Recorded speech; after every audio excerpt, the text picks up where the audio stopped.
Hello दोस्तों जैसा कि हमने आपसे वादा किया था कि हम फ्यूचर्स ट्रेडिंग और लेवरेज ट्रेडिंग पे एक अच्छा वीडियो बना के आपको ये बताएंगे कि जो हम जैसे नॉर्मल ट्रेडर्स हैं, जो डे टू डे ट्रेडर्स हैं, और हम जैसे लोगों के लिए फ्यूचर्स ट्रेडिंग ठीक रहेगी कि नहीं, और अगर ठीक रहेगी तो वो क्या वेज होंगे, हमें क्या चीज़ें फॉलो करनी है कि जिसकी वजह से हम भी फ्यूचर में अर्न कर पाएँ।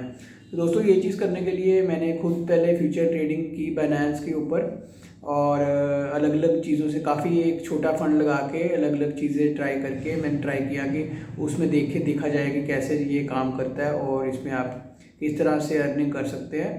तो मेरी कुछ फाइंडिंग्स हैं उसमें, मेरा कुछ एक्सपीरियंस है, तो वो सभी चीज़ें मैं आपसे शेयर करूंगा, क्योंकि बहुत सारे लोगों का मुझे मैसेज आया था कि हमने फ्यूचर ट्रेडिंग की थी किसी के कहने पे और लालच में आके हमने की थी, तो अब हमारा इतना नुकसान हो गया, अब हमारा इतना नुकसान हो गया। तो इसी वीडियो के थ्रू आपको मैं आपके उन सभी क्वेश्चंस के आंसर करते हुए साथ साथ में आपको फ्यूचर ट्रेडिंग में जो रिस्क्स हैं और सभी चीज़ों के बारे में बात करेंगे। तो दोस्तों सबसे पहले हमने फ्यूचर ट्रेडिंग करते हुए हमने XRP में एंट्री की थी, और जब XRP का रेट चल रहा था उस टाइम पे 21 रुपये 22 रुपये, तो उस टाइम पे हमने फ्यूचर्स में एंट्री की थी और हमने थोड़ा बहुत प्रॉफिट बना के हमने वो एंट्री क्लोज कर दी थी। अगर दोस्तों बात करें लेवरेज की, तो अराउंड अबाउट 50 से लेके 75, और 75 के बाद फिर 100 के बाद 125 पॉइंट्स पे डिपेंडिंग करते हुए अलग अलग लेवरेजेस मिलती हैं। लेकिन जब जो 10x के ऊपर की जितनी भी लेवरेज हैं वो काफ़ी रिस्की हो जाती हैं, उसका उसका फिर कहीं ना कहीं इफेक्ट ये आएगा कि अगर मार्केट में हल्की सी भी कोई आपके ट्रेड के ऑपोजिट मूवमेंट हो गई है और आपका ट्रेड जो है वो या फिर लिक्विडेट हो जाएगा अगर आपने स्टॉप लॉस नहीं लगाया, और अगर स्टॉप लॉस लगाया तो आपका स्टॉप लॉस हिट हो जाएगा। तो यहाँ पे सबसे ज़्यादा ध्यान देने वाली बात है कि स्टॉप लॉस फ्यूचर्स में वैसा ही है जैसा कि आप अगर मर रहे हो तो आपको वेंटिलेटर ने बचा के रखा होता है ना, वैसे ही फ्यूचर्स में stop loss is like a ventilator, कि वो आपको बचा के रखेगा। नहीं तो होगा होगा क्या कि जब वहाँ पे बाइनेंस की तरफ से वो आता है ना, जब ईमेल आती है, तो तब पता लगता है कि हमारा फंड जो है वो लिक्विडेट हो चुका है। और वो वैसा वाला जो लव लेटर था सीजी की तरफ से, जो वो लव लेटर थी वो मुझे भी आई थी, क्योंकि मैंने भी एक ट्रेड में जस्ट टू वॉच कि ये कैसे काम करेगी, मैंने उसमें स्टॉप लॉस नहीं लगाया था। और मैंने ये देखना था कि जब आप कॉन्फिडेंट होते हो और आप स्टॉप लॉस नहीं लगाते हो तो फ्यूचर्स ट्रेडिंग में कैसे काम होता है। दोस्तों वो ट्रेड मैंने अपना जो लिंक टोकन है हमारा चहीता, उसके साथ की थी, और मैंने उसमें स्टॉप लॉस जानबूझ के नहीं लगाया था, और वो लिक्विडेट हो गया था वो। चलो फंड तो मैंने थोड़ा बहुत ही लगाया था जानबूझ के, बट वो लिक्विडेट हो गया था। फिर भी बहुत बुरा लगा था जब वो मेल आई थी कि your fund has been liquidated. और वो चीज़ के करने के दो रीज़न थे। एक तो कभी मेरा लिक्विडेशन हुआ नहीं था, मैं चाहता था कि एक बार लिक्विडेशन करवाया जाए, वो भी एक एक्सपीरियंस होता है लेने वाला, और कम फंड से करवा लिया जाए तो अच्छा, नहीं तो कभी ज़िंदगी में पता लगे कि ज़्यादा फंड लगाया था तब ये गलती हो गई। तो इसलिए जानबूझ के छोटे फंड से खुद ही लिक्विडेट कर लिया कि आगे से हमेशा स्टॉप लॉस वगैरह का, रिस्क टू रिवॉर्ड रेशो का ध्यान रखा जाए, इसकी वजह से लिक्विडेट करवा दिया। दोस्तों दूसरा रीज़न मेरा ये था कि मुझे ये वॉच करना था कि कितने परसेंटेज पे आने पे वो ऐसे वार्निंग देता है और लिक्विडेशन काम कैसे करती है। तो मैंने उसमें ये देखा कि जैसे जैसे मार्केट आपके अगेंस्ट जा रही है ना, ट्रेड के ऑपोजिट जा रही है, वैसे ही वैसे आपका जो उसमें लिक्विडेशन जो प्राइस है ना वो ऊपर आती जाएगी, यानी आपकी ट्रेडिंग प्राइस के पास आती जाएगी, क्योंकि उतना फंड जो है वो क्रॉस मार्जिन ट्रेड में कम हो रहा है। अगर आपको क्रॉस मार्जिन का मतलब नहीं पता, तो क्रॉस मार्जिन में दोस्तों जो आपका ट्रेड है और आपके क्रॉस मार्जिन वॉलेट में जितना फंड है वो सारे का सारा यूज़ करेगा। लेकिन अगर दूसरी तरफ हम आइसोलेटेड वाले की बात करें, तो उसमें सिर्फ जो आपके ट्रेड में जो आपने फंड लगाया सिर्फ वही यूज़ होगा डेफिनेटली। तो फिर क्रॉस मार्जिन में लिक्विडेशन ज़्यादा दूर चली जाएगी। तो ऐसे ही मेरा भी क्रॉस मार्जिन में दूर था, लेकिन काफ़ी ज़्यादा लेवरेज यूज़ करने की वजह से मेरी लिक्विडेशन बहुत पास आ गई थी और मैंने पूरा फंड यूज़ किया था, तो वो लिंक वाली ट्रेड तो लिक्विडेट हो गई थी। तो ये दो रीज़न थे कि मुझे देखना था लिक्विडेशन कैसे काम करती है, और एक रीज़न जो मैंने आपको पहले बताया था कि मेरे को वो लिक्विडेशन को फेस करना था एक बार, क्योंकि गलती खुद ही कर लो पहले ही, उसका अवेयर हो जाओ तो अच्छा रहता है। कभी जानने में गलती हो गई और फ्यूचर में अगर मैंने स्टॉप लॉस नहीं लगाया तो वो ज़्यादा नुकसान हो सकता है। तो इसी के साथ दोस्तों ये इसके लेवरेज ट्रेडिंग के रिस्क से अब सवाल आता है कि हम जैसे ट्रेडर्स को लेवरेज ट्रेडिंग करनी चाहिए कि नहीं।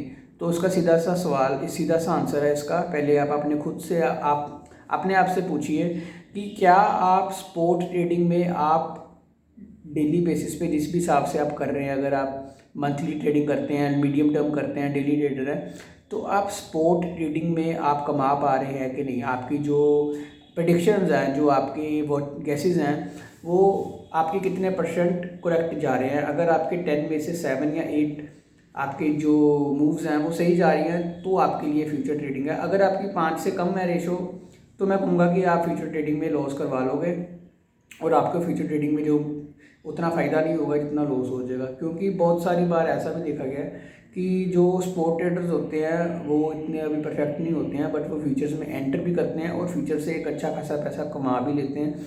लेकिन लॉन्ग रन में जब मार्केट घूमती है ना, जब मार्केट एक सडन मूव लेती है तो वो सारा फंड चला जाता है दोबारा मार्केट के अंदर। जितना कमाया होता है उससे ज़्यादा दोबारा मार्केट में चला जाता है। तो सबसे इसमें ये चीज़ देखने वाली है कि अगर आप स्पॉट मार्केट में एक अच्छा फंड कमा रहे हैं, एक अच्छे लेवल पे आप काम कर रहे हैं, आपको टेक्निकल और फंडामेंटल एनालिसिस आपको दोनों चीज़ें करनी आती हैं और आपकी जो मार्केट्स को लेके आपकी जो विचार हैं वो आपके सही जा रहे हैं, आपकी गैसेस सही जा रहे हैं और आप मार्केट का ट्रेंड समझ पा रहे हो। क्या होता है कि अगर ये मार्केट में एक ग्राफ है और यहाँ से कोई चीज़ वो बढ़ते बढ़ते यहाँ तक पहुँच गई है, ठीक है, और इसके बाद जो है वो नीचे आनी है, ठीक है, इसकी यहाँ पे नहीं आएगी, यहाँ पे आ जाएगी, यहाँ पे आ जाएगी, ठीक है। तो ये पूरे ड्यूरेशन में, इस पूरे डिस्टेंस में कोई ऐसा टाइम निकाल लेना, इस टाइम पे एक ऐसी एंट्री ले लेना कि जब पता है कि ये ट्रेंड अब जो है ये ट्रेंड बदल चुका है, यहाँ से जो है यहाँ पे अब मार्केट ऊपर जा रही है, यहाँ मार्केट नीचे आ रही है, ठीक है। अब जो आदमी ने यहाँ पे एंटर किया है वो रिस्की मूव थी, जिन्होंने यहाँ पे बीच में एंटर किया होगा वो लोगों ने एक सेफ एंट्री की थी, ठीक है। तो अब कई बार ऐसा भी देखा है मैंने कि फ्यूचर्स में जो ट्रेडर्स होते हैं वो कहते हैं कि सपोज करो इथेरियम की प्राइस है अभी $600, ठीक है।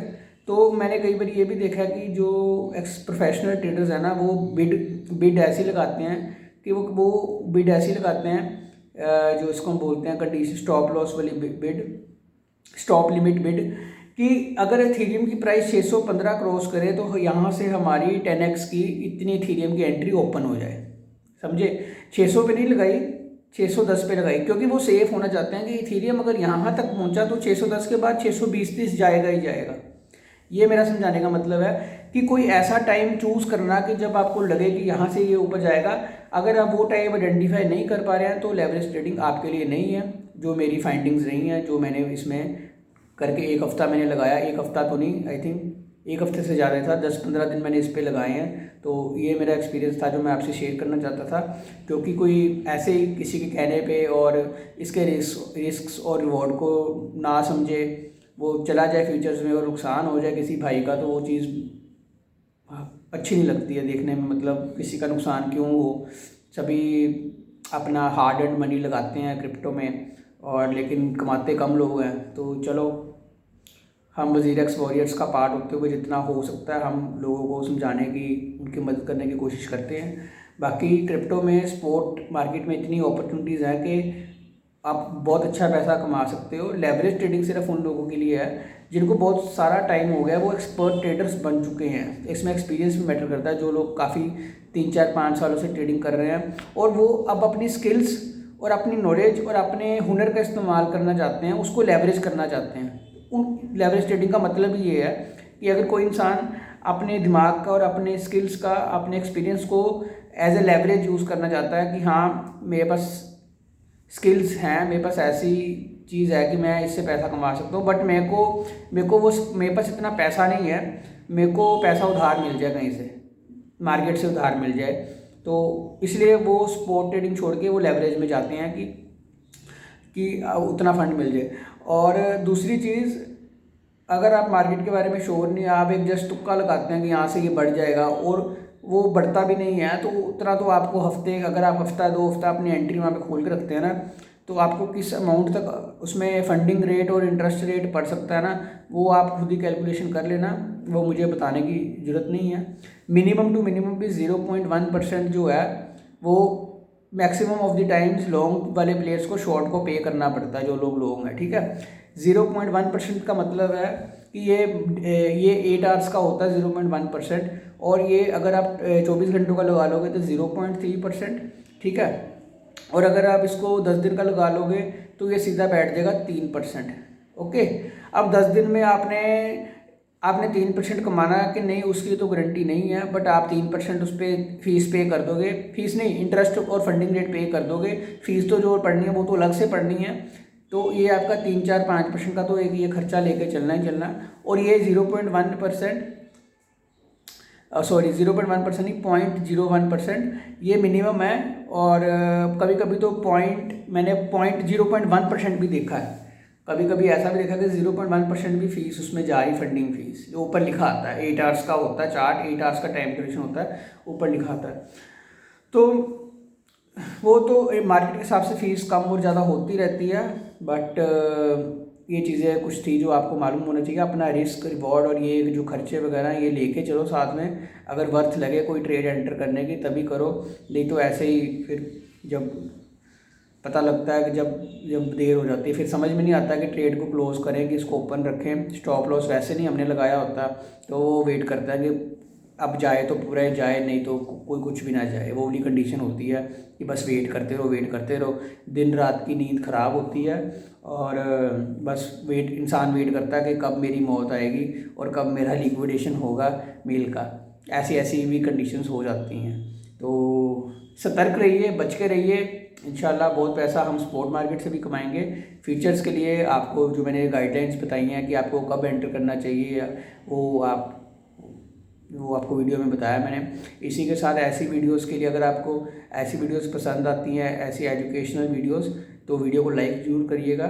और जो लोग इंडिया में हैं और उनको स्पॉट मार्केट का नहीं पता है, या उनका कहीं अकाउंट नहीं है, वो एंटर करना चाहते हैं, तो नीचे आपको डिस्क्रिप्शन में वज़ीरक्स का लिंक मिल जाएगा। मैं इंडिया में सिर्फ वज़ीरक्स यूज़ करता हूँ। फ़ॉरेन का अगर बात करें तो बाइनेंस यूज़ करता हूँ। तो इंडिया में वज़ीरक्स का लिंक आपको यूज़ करने के लिए, अगर आप अकाउंट बनाना चाहते हैं तो आपको वो डिस्क्रिप्शन में मिल जाएगा, आप अकाउंट बनाइए। और अगर आपको कोई और क्वेरी हो, कोई प्रॉब्लम हो, कोई टॉपिक पे वीडियो चाहिए हो, तो आप कमेंट करके बताइए। वीडियो अच्छा लगा हो तो फिर से उसको मैं बोलूँगा लाइक करिए, और अगर ऐसी वीडियोस चाहते हैं तो आप चैनल को सब्सक्राइब करके बेल नोटिफिकेशन ऑन करिए। ओके दोस्तों, फिर मिलते हैं अगली वीडियो में।